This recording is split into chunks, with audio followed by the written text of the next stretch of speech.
Chapter 18. After these things Paul departed from Athens and came to Corinth, and found a certain Jew named Aquila, born in Pontus, lately come from Italy, with his wife Priscilla, because that Claudius had commanded all Jews to depart from Rome, and came unto them.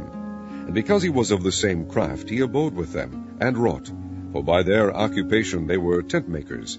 And he reasoned in the synagogue every Sabbath, and persuaded the Jews and the Greeks.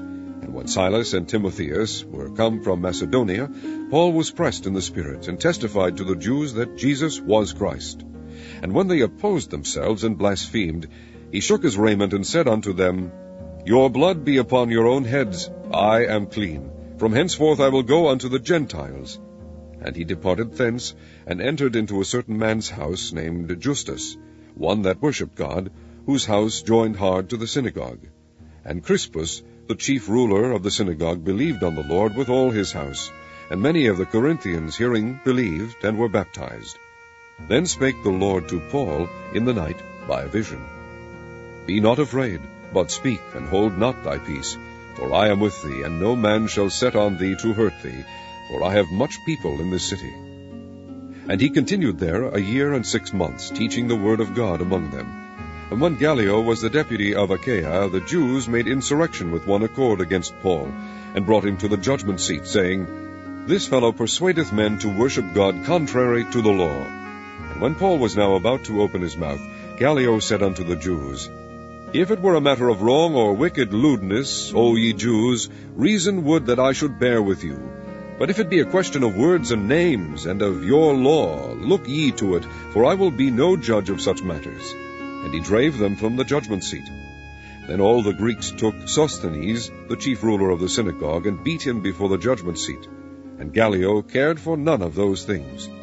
And Paul after this tarried there yet a good while, and then took his leave of the brethren, and with him Priscilla and Aquila, having shorn his head in Cenchrea, for he had a vow. And he came to Ephesus, and left them there. But he himself entered into the synagogue, and reasoned with the Jews. Now when they desired him to tarry longer time with them, he consented not, but bade them farewell, saying, I must by all means keep this feast that cometh in Jerusalem, but I will return again unto you, if God will. And he sailed from Ephesus. And when he had landed at Caesarea, and gone up and saluted the church, he went down to Antioch. And after he had spent some time there, he departed and went over all the country of Galatia and Phrygia in order, strengthening all the disciples.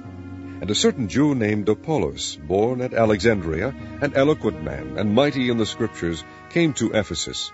This man was instructed in the way of the Lord, and being fervent in the Spirit, he spake and taught diligently the things of the Lord, knowing only the baptism of John. And he began to speak boldly in the synagogue, whom when Aquila and Priscilla had heard, they took him unto them, and expounded unto him the way of God more perfectly. And when he was disposed to pass into Achaia, the brethren wrote, exhorting the disciples to receive him, who, when he was come, helped them much which had believed through grace.